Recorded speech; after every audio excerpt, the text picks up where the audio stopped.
How do I know that I'm a member of Jesus' family? I was there. I walked with him. I traveled with him from town to town. I saw the people come. People from all over. Hundreds of people would travel to be close to Jesus, to be next to him. They just wanted to be around him. We always tried to hurry him along. We thought that we were protecting him. We had no clue, honestly. We didn't know what was going on, but Jesus did. Jesus did. He could see each person in the crowd. He knew them individually. He spoke to the woman, to her heart. He ministered to her. He would look at the blind man, speak directly to him. He loved them. He knew each and every one of them. There was another time as well. Another time when there was large crowds again. But this was different. This was different. They chanted, "Crucify him, crucify him." They let him out in chains. They whipped him. They whipped him to the point that he couldn't stand. They mocked him, they kicked him, they spit on him. They took a crown, they put it on his head. They forced the thorns into his head, and blood streamed from his hair and down his face.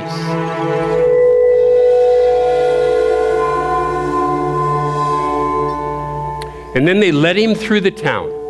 They led him through the town, out the walls to the hill. He suffered. He suffered so much. They stretched his arms out on the cross. They pounded them nails through his hands and through his feet. He suffered so. I know because I had come to the cross.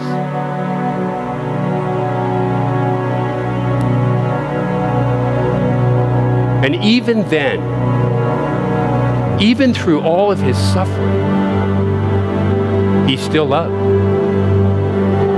He still saw each and every one of us as his sons and daughters.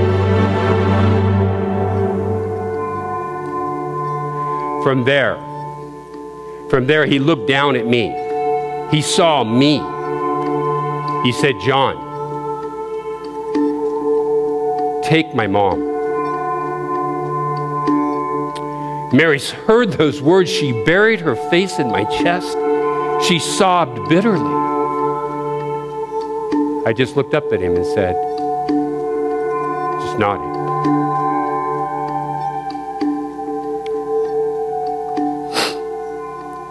And then he breathed his last. And it was in that moment where he made a way for you and for me and for everybody. We just need to come to the cross. Near the cross of Jesus stood his mother's sister, Mary, the wife of Clopas, and Mary Magdalene. When Jesus saw his mother there, and the disciple whom he loved standing nearby, he said to her, "Woman, here is your son." And to the disciple, "Here is your mother." From that time on, this disciple took her into his home. Whew. Easter is around the corner. Easter's coming. You want to know how I know that? I saw a bunny rabbit this morning. Not even kidding. I was driving. The sun wasn't up yet. I know. 6 shots of espresso got me up. But I saw that bunny rabbit. I'm like, oh, somebody be laying eggs. It's Easter. And I knew it was Easter. And I love Easter. I don't know what it is. I can't explain it. But there is something different with Easter. It's like the season changes or something. But it's more like there's just something in the air. Like, don't get me wrong. I know I've had some beautiful days of Easter, and I've had other ones that were like gloomy and dark. But even when it's gloomy and dark, there's still something in the air that's just different. There's like a sense of change or renewal. Something just begins to stir in the area. And I've been feeling it lately. I can't speak for everyone. I can speak for myself. A couple weeks ago, we had a chance to go to the men's conference, which was amazing. And I think that's what really started me feeling it, because, I mean, it was a good conference. I cried a little bit. And then I had fine arts yesterday, which was a good fine arts. I cried a little bit. I might be crying a little bit too much, but it doesn't matter. That's between me and Jesus. But there's just something. And in these times, in these moments, I want to experience everything that the Lord has in store because I feel like he has something great in store. I feel that he has something in store, not just for me, but for each and every one of us. I want to experience Jesus in this time. But in doing so, I've come to understand that to really experience Jesus, I need to experience the fullness of what he has. And by doing that, I realize that I am being led to the cross. I am being beckoned, that the call has come to the cross. I see this actually in Matthew 27:55. It says this, many women were there watching from a distance. They had followed Jesus from Galilee to care for his needs. This is right before he speaks to Mary. These women had been following him since Galilee through his ministry, and John was as well. They followed him to this point. I've realized that if we follow Christ in his ministry, if we follow what he's done, we are ultimately led to this point at the cross. In fact, it's in Matthew that we also read, but the Son of Man has not come to be served, but to serve and to give his life as a ransom for many. He came to serve. He came to minister. He came to heal the sick and heal the blind, and to speak words, to teach. But he came to give his life as a ransom for many. So if I'm going to analyze what he did in life, I also got to analyze this point. It's kind of hard.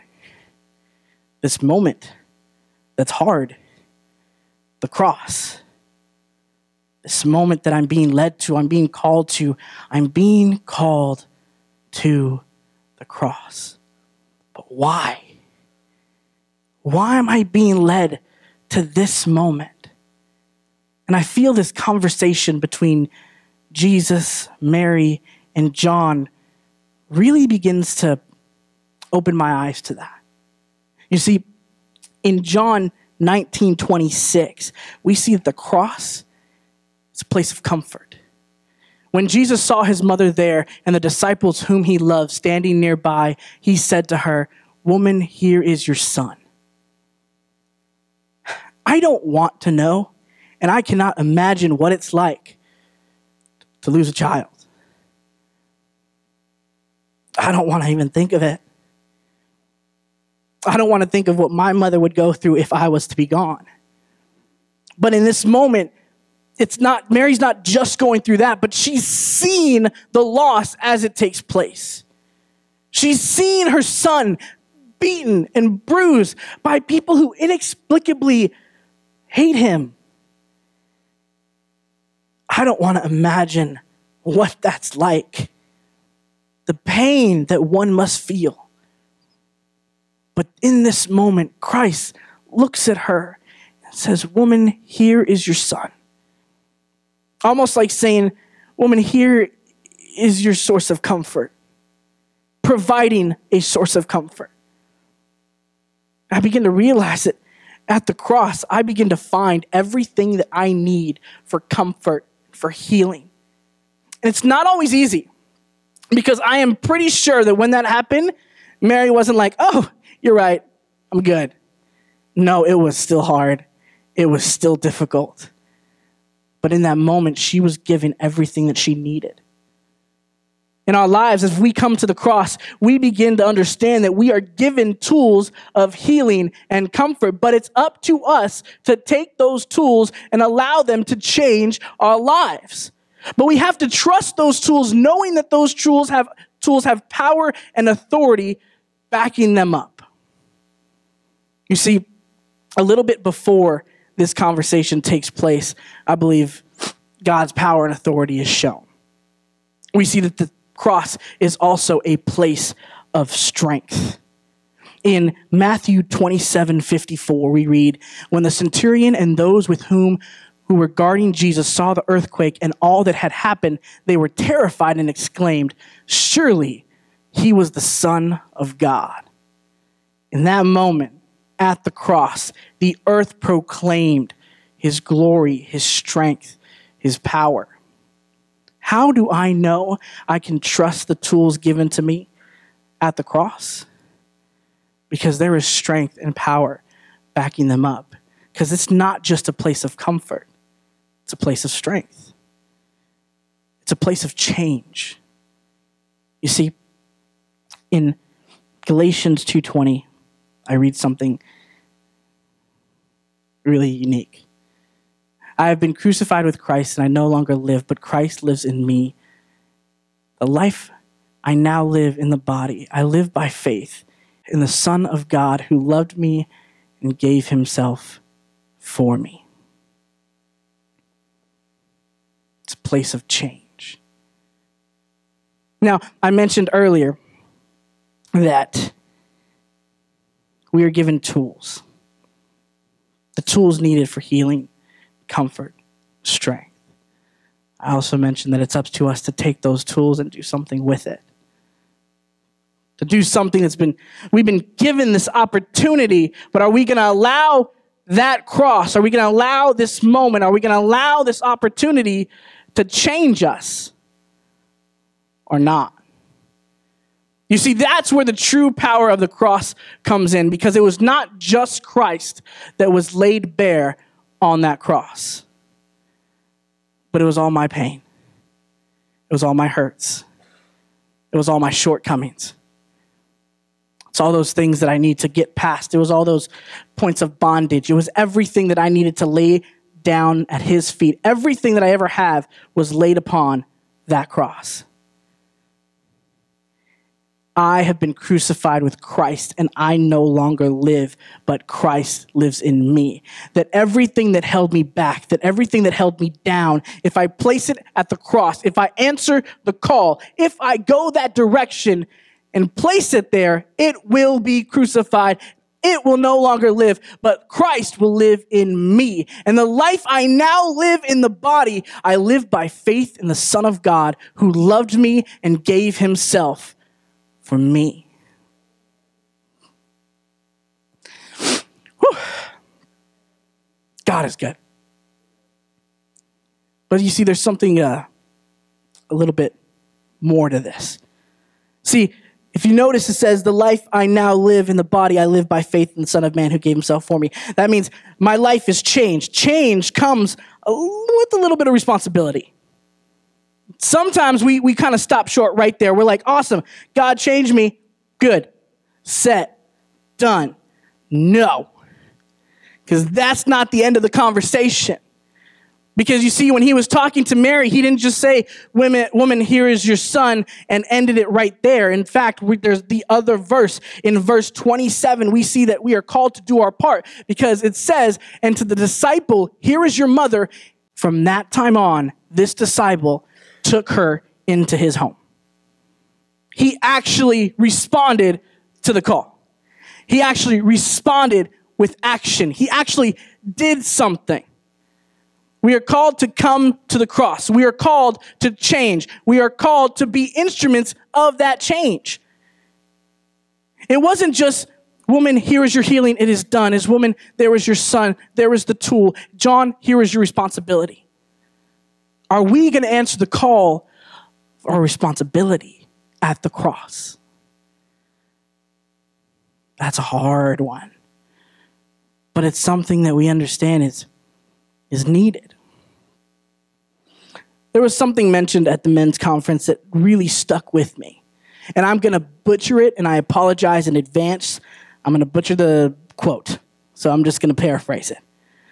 But basically he says, when someone comes into the church, before they ever hear what the preacher is saying, they're going to see the pews. Before they ever hear the pulpit, they're going to see the pews. They're going to look to the other people around and see what's really going on in that church. When anyone makes an opinion about the church, it is not just about how handsome the pastor is. It's not. You are very handsome.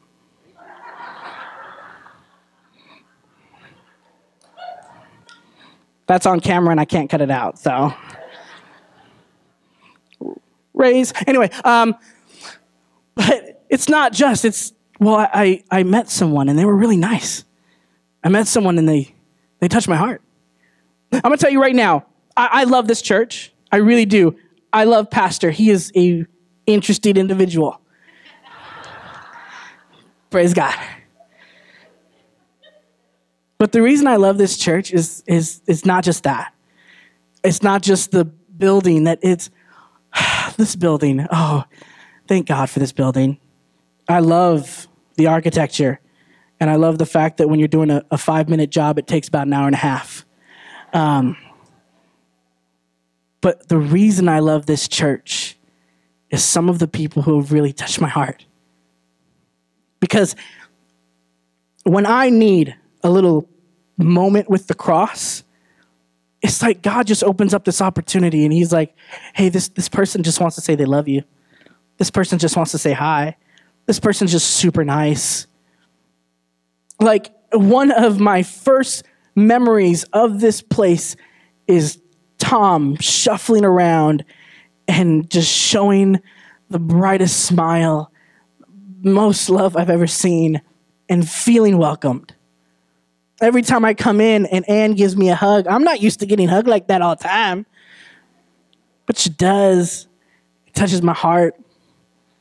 Every time I see Rosie cooking and cleaning, and I'm going to miss everyone else because everyone else is doing something incredible in this church. You are reflecting God's love and God's glory, and I thank you for that because it reminds me of who he is when I need it.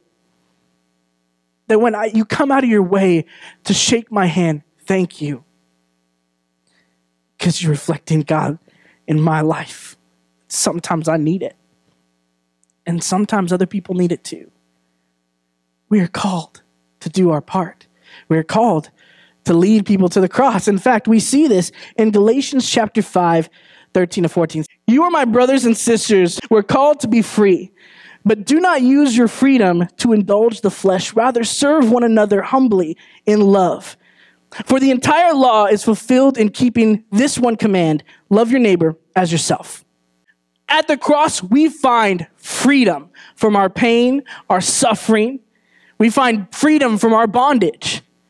What do you do with that freedom? Galatians tells you that we should, rather than indulge in flesh with that freedom, we should rather serve one another humbly in love. Love our neighbor as yourself. So the fact of the matter is, if I come to the cross and I find healing and blessing and love, wouldn't it make sense that the ultimate example of love that I can give to someone else is to show them that same cross? I don't want to see my family suffer, so I'm going to do what I can. I don't want to see my friends suffer, so I'm going to do what I can. And what I can, I may not be able to change their life, but I can take them to a source of change. Maybe I can show them change. I will do my part because if I truly love them, I'm going to do something about it.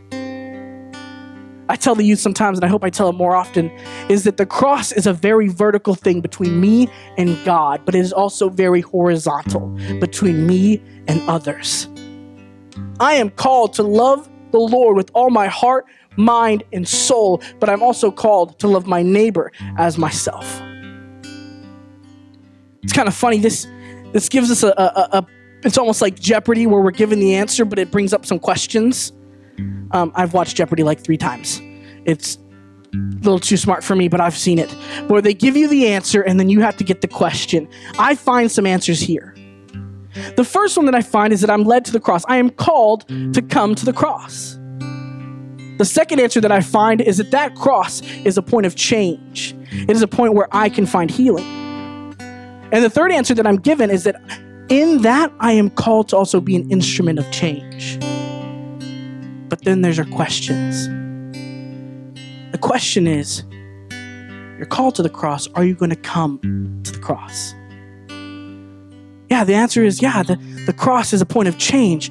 Are you going to allow that change to take your life? Are you going to allow that change to be a part of your life? Are you going to change? The third, yeah, you're called to be an instrument of change. Are you? Are you going to be that instrument? Those are the questions that I have for you this morning. And I think all of us will find ourselves on that spectrum somewhere.